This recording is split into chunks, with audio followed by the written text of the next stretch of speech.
Deixa eu te perguntar uma coisa. Você gostaria de viver de YouTube? Fazer seu próprio horário, trabalhar de onde você quiser e principalmente gerar muita receita? Pois é, hoje é a sua chance. E desses 900 mísseis que foram para Israel? E aí dos 900 mísseis que cruzam a fronteira, em torno de... Eu tenho até aqui o número. Bom, enfim, uma pequena parte desse número é um número que realmente cairia dentro de cidades israelenses e poderiam matar civis. O Iron Dome, que é o sistema antimíssil, só atira em foguetes que vão eventualmente cair nessas áreas. Você está indo para uma área desértica, por que você vai disparar e gastar? Aqui, dos 900, 350... não, isso até então, naquela hora.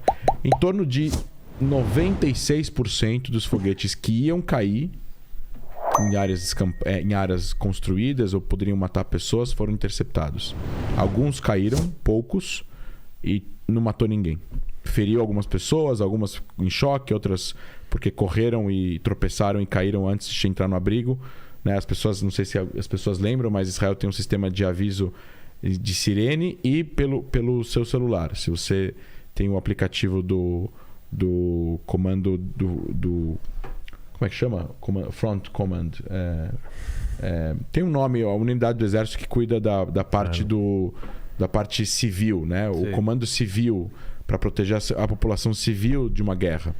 E eles têm um aplicativo que se você baixa o aplicativo, você recebe uma mensagem no seu celular se você está numa zona que você precisa se esconder agora. E aí todos os apartamentos, todas as casas em Israel construídas nos últimos 20 anos para cá, tem um dos quartos, um cômodo, é um cômodo fortificado. Ah, tá. Todo reforçado então, em aço, concreto dessa grossura daqui dessa mesa. Para aguentar o impacto direto. Que você tem uma janela que tem uma janela por fora de aço que você fecha e aí pode bater o foguete lá. Mas que terror também viver assim, né?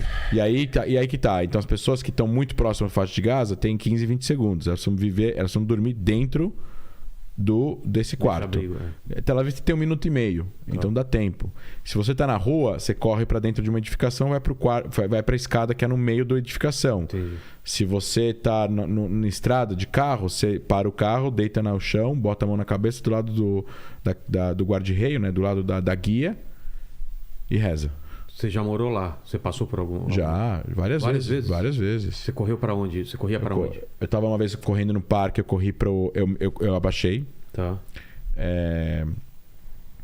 Teve uma vez que eu estava correndo e eu acho que estava na praia e eu estava num parque que ficava na praia, uma coisa assim, e bom, Gaza tá pro sul. Então se o foguete vai fazer isso aqui, né? Então se eu estiver atrás de alguma coisa, o foguete vai bater nesse negócio antes, porque ele não vai fazer isso aqui, né? Ele vai fazer isso aqui. Então eu fiquei atrás de uma árvore. Se ele bater na árvore, eu ia bater na árvore primeiro. Eu saía voando se tivesse batido na árvore. Mas já em casa, várias vezes, tocou sirene na faculdade. A gente foi pra escada da faculdade. Eu já entrei correndo dentro de um prédio. Eles orientam deixar as portas dos prédios, porque as portas dos prédios que não tem porteira, é só uma porta, deixar trancada para as pessoas poderem entrar e se proteger dentro do quarto das escadas, porque as escadas estão no centro do prédio, esses prédios antigos. Então, se bater, vai bater em uma das paredes laterais e não vai destruir o prédio, né? Pode destruir um apartamento inteiro, mas não um prédio. Então, os foguetes, eles aterrorizam, eles são um problema onde Israel não morre pessoas. As pessoas falam assim, mas não morreu ninguém em Israel. Não morreu porque eles não conseguiram. Se não tivesse não tivesse o Iron Dome, se não tivesse a sirene, ia morrer dezenas de pessoas. É mesmo? Pô, lógico. Morria. Até dos anos 2000, antes de ser construído isso, morreram centenas de pessoas com esses morteiros e foguetes. É que hoje em dia não morre mais porque Israel conseguiu diminuir para zero, ou quase zero, o número de baixas do lado de Israel, justamente por causa desses sistemas, que é o sistema de alarme, o sistema de aplicativo, a sirene e o quarto fortificado e as instruções que a polícia e o exército dão para a população e E a educação que as pessoas têm, que não é consciência. A consciência, esqueci a palavra agora. Preparo, treinamento. Não, é outra palavra. Quando você acorda de manhã e faz sua cama, você é um cara... Organizado. Não. É outra palavra. Não. Aqui. Enfim, você é um cara bastante... regrado. Você tem uma população bastante... Não é doutrinada, é bastante... Enfim, eu vou lembrar até o fim do programa qual é essa palavra. Estou enferrujado hoje de português. Acho que eu falei muito hebraico ontem. Final de semana inteiro. Então, assim, você tem uma população que entende o que ela precisa fazer e ela faz isso. Acho que é doutrinado mesmo. Então, se você é um cara que tem... se você tem essas regras, se você atende essas regras, você faz o que estão falando para fazer no momento que tem que fazer, você não fica lá filmando para colocar no Instagram o antimíssil batendo, então não tem problema. E aí você teve uma saída exitosa, onde a Jihad Islâmica aceitou o cessar-fogo sem condições. O Egito prometeu para a Jihad que ia fazer o possível para soltar o terrorista preso da Jihad Islâmica, que foi preso na Cisjordânia. Aí Israel falou, tá bom, vocês podem tentar, mas nem sempre na vida vocês conseguem o que tenta. E é isso. Então temos agora um cessar-fogo. Que é um cessar-fogo, assim como outro cessar-fogo. Esse cessar-fogo assim, eu acho, na minha opinião, que a Jihad Islâmica não tem o mínimo interesse em entrar em um conflito armado novamente com Israel. Israel provou que a sua inteligência é bastante avançada e cada vez mais avançada. A sua precisão é cada vez maior. E isso dá um crédito internacional muito maior para Israel. E lembrar todos aqui que estão assistindo a gente mais uma vez, não é uma guerra Israel-Palestina, não é a bandeirinha de Israel contra a bandeira palestina, não é uma guerra entre a população de Israel e a população palestina, e nem do governo de Israel com a população palestina. A gente está falando de um grupo terrorista que é considerado terrorista pela União Europeia, Estados Unidos, Canadá, Austrália, Nova Zelândia, Japão, que enviou nos anos 2000 homens suicidas se explodirem em cafés e ônibus, que atiram de zonas de civis contra civis, então eles cometem um duplo crime de guerra contra um país democrático, que tem um exército, e o exército vai ser usado para lidar com essa ameaça. Mas Israel tem mais poder que eles. Se eles tivessem o mesmo poder que Israel já não estava mais aqui. Ainda bem que Israel tem mais poder que eles. Certo. Como que estamos no nosso chat aí para a questão de Israel e para a questão de Taiwan? Sobre Israel, a galera está fazendo uma discussão aqui sobre se seria uma guerra também religiosa, né? Entre os dois. Onde fica a religião nessa guerra? Não, a gente falou, acho que uma outra vez a gente falou disso uma vez.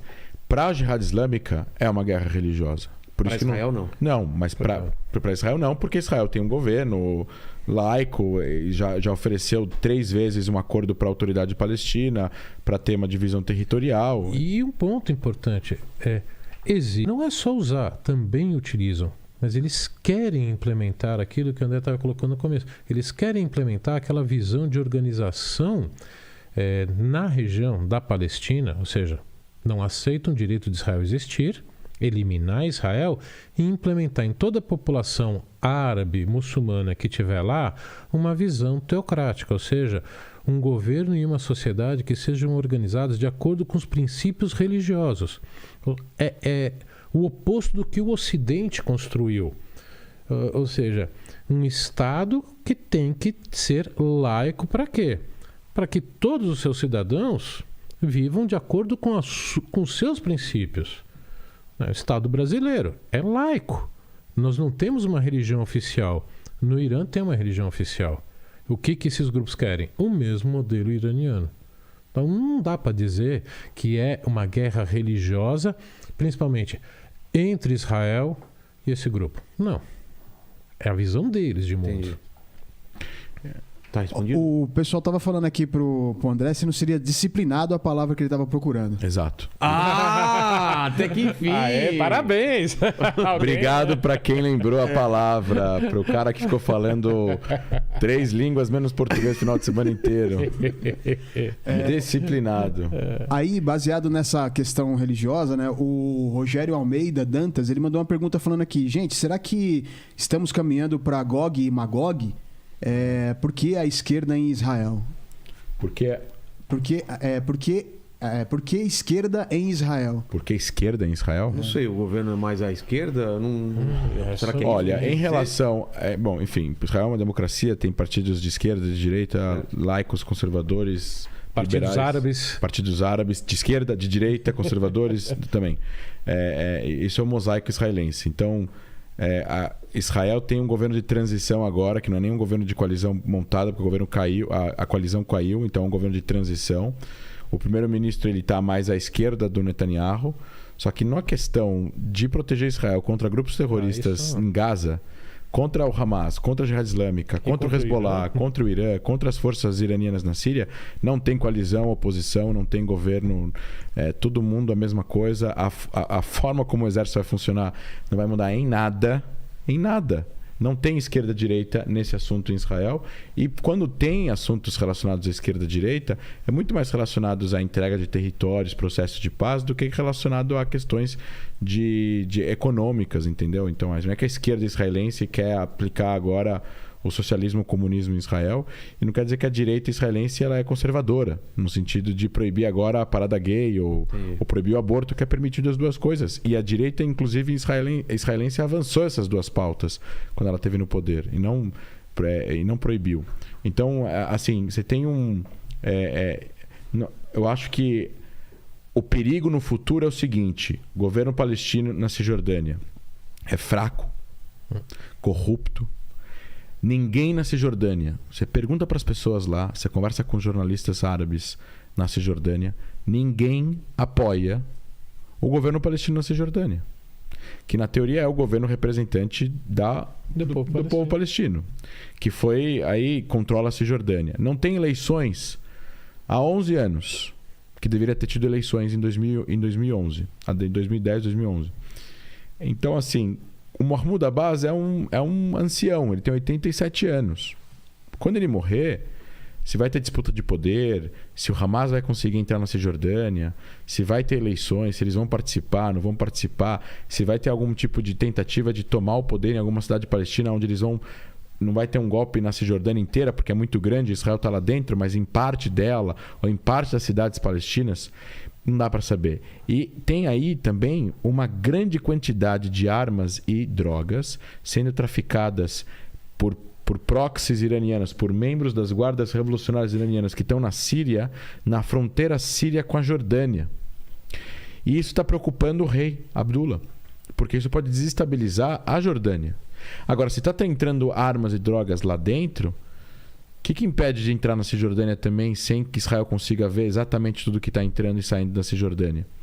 Então, assim, é muito importante que qualquer acordo futuro e que o governo jordaniano, israelense e palestino estejam totalmente alinhados e totalmente focados em evitar esse tipo de insurgência.